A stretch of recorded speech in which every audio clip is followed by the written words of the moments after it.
So here I am trying to explain organization theory to you. And there are a couple of things we've already done, and consequently we can move forward with that understanding. And when I say move forward with that understanding, I just want to do a brief recap with you. And the brief recap is to acknowledge a few things. We're simply giving effect to our plans when we organize our resources. As I've said to you in contact classes, when you organize your study notes, you're effectively giving effect to your goal, your plan to perform well at assessment or to get a degree with commendation. It is also the case that we recognize organizations as tools, because that's what the organization is. The organization and how we organize people is a means to an end. If we are to do that well, and I've emphasized this in bold type, this is the neoclassical view, remember, we need to make people feel good about what they do and when they do it and how they do it. And putting it all together is a process. These three main things here: identify what needs to be done, assign tasks to people, and give them a boss. So if that is all the case and we understand that people are social creatures, then I take you back to Mr. Brinton. Willard Brinton said, charting of information frequently brings out points which would be entirely overlooked if charts were not made. Let's have a look at some charts, because that's what this particular lesson is actually about. You recognize the image I've drawn for you there, because we've spoken at length. It just seemed to make absolute sense to talk about marketing, operations, people, and money as the primary functions of a business. So that would be a functional structure. And if I was to flesh it out, and you can go and do your own searching on the worldwide interweb, you would find this sort of illustration where you have people in charge of functions reporting to Nkulu, and there are their subordinates. Sometimes these subordinates will, as illustrated in this particular representation, work together on a project. And that raises to prominence the fact that there are cross-functional organization structures we refer to as matrix structures, but I'm getting ahead of myself. So here's another example of dividing work up according to functional activities, and I've elaborated on it for you there so that you can start seeing the illustration that we've had in terms of money and marketing and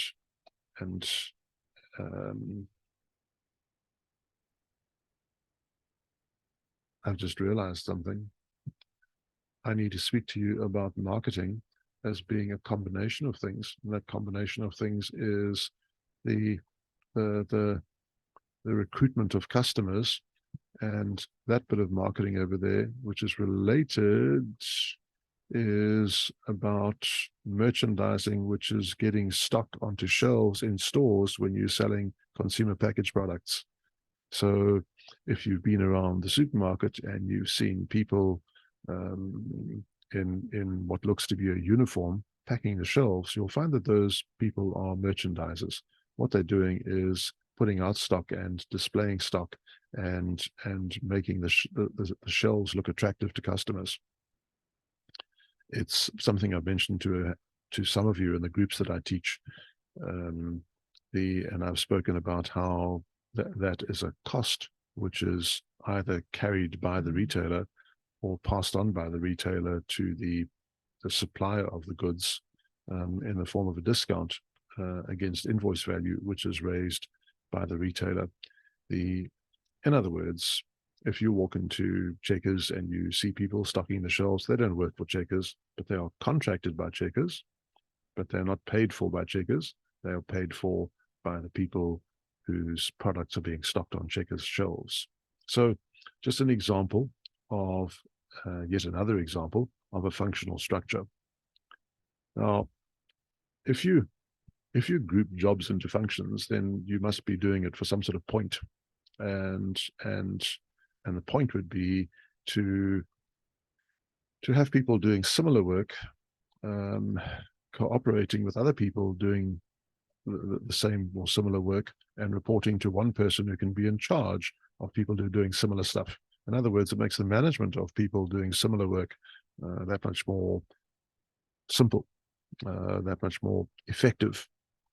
But it does mean that people, we talk about a silo mentality in business, people can work within their particular functions, and there isn't enough, there isn't enough opportunity for people to operate across the different functions. But there are ways to get around this. And we know that Famous Brands appears to, because they've gone with a divisional structure. But I'm going to say that divisional structures occur in 3 different ways, and that is product, geographic, and market divisional structures, which I've illustrated for you over there. And my recommendation is that you freeze the video at this point and do a screenshot, because you can pore over this. The alternative, of course, is just go to a textbook, or otherwise go to the great worldwide interweb and get your own pictures. So the product structure is something which I think you recognize from what happens at Famous Brands, because each of those things there, Steers, Debonairs, Fisherways, and Wimpy, no longer Wackerberry, each of those is a product for Famous Brands, and those products are marketed accordingly. So we start seeing this arise. And while this talks of, as an example, I found an illustration on the internet that talks about personal toiletries. We'll see that there are functional activities for each of these companies, much like there would be functional activities for each of Wimpy, Debonairs, and Steers, and the like. Sometimes you will find that there's a corporate treasury which looks after the finance for each of the companies in terms of where the big money goes. So if a division, Steers, was looking for money parallel to Wimpy, for example, they would go to the top of the organization, to the corporate treasury, and say, can you guys get us the money? Now, there isn't one single picture. We can draw you many alternatives, and you see an alternative here for a fictitious organization. The emphasis is on identifying that there are good things over here, and those good things give rise to an effectiveness in particular situations, and that's effectively what we want. So products means that you are organizing your resources, particularly your people and your physical resources, around the products that you're selling. If, however, you were selling fertilizer across South Africa, then you would have coastal regions, agricultural regions, and you would have inland regions, and those inland regions would be central and beyond. In other words, it's a bit like the difference between Gauteng and Ladysmith and Richards Bay. That's what we refer to as geographic structure. And I've spoken to you about geographic structure as it might arise in South Africa, but it also arises internationally. And when you arrange things internationally, it means that you have Microsoft, for example, operating in the Americas and North and South America, and in Europe and Africa, and in Asia and Australasia, basically in 3 great big broad bands across the globe. The can be illustrated this way: America, Africa, Asia, for example.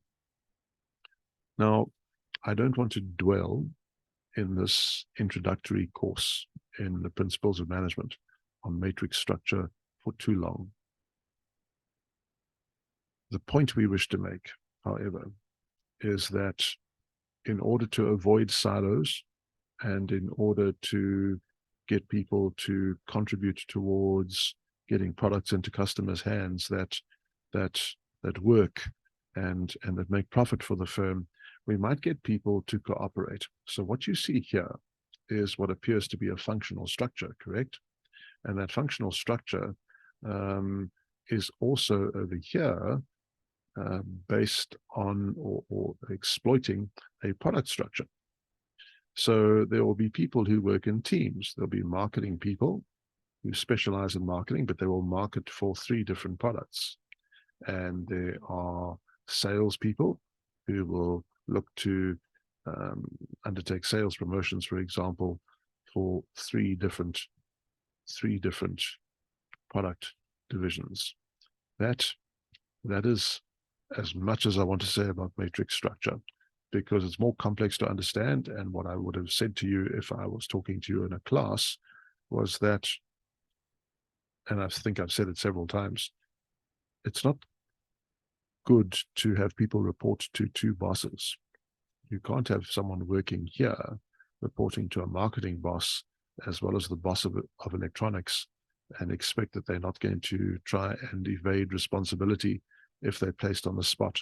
In other words, if this person, I beg your pardon, if this person here was called out by the marketing person, they would say, oh, but it's my boss in electronics, which means I couldn't do it.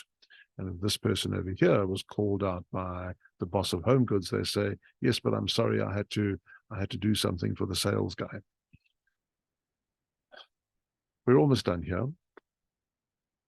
And I've spoken to you about tall organizations and flat organization structures. The tall organization structures that you see illustrated here and the flat organization structure that you see illustrated here, respectively being something which aligns to scientific management theory, classical theory, tell people what to do, and the neoclassical theory, which says ask them what they'd like to do. So a bit like it's a more woke thing, not so. Ask them what they'd like to do, and don't just tell them, let them participate. There's not an enormous amount more that I think you need to be told, not an enormous amount of guidance that still needs to be given to you to be able to comprehend the introductory principles and practice of organization theory. But let me summarize for you what you can be considered to know. We know that organizations are clusters of people, groups. We know that they are working towards achieve a common goal. That common goal is something which is the broad outcome we seek to accomplish with our strategic plan. And we design the best way to go about that, either as a functional structure or a divisional structure, for example. But we always need to pay attention to the fact that very often you stick with the structure you have because it's so difficult and risky to get people to think about doing something different to the way they've always done it. It's a dangerous one.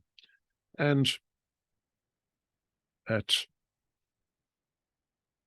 the risk of being simplistic, we say that you get tall structures and short structures. There's just a tendency for the taller structures to be more bossy about telling people what to do, and the shorter structures to be more human-centered, if you like. And the risk of being human-centered in an organization that doesn't have people who are accountable at least to themselves, if no one else, is that you're extending the span of control for this wide span of people. You're extending the span of control of their boss to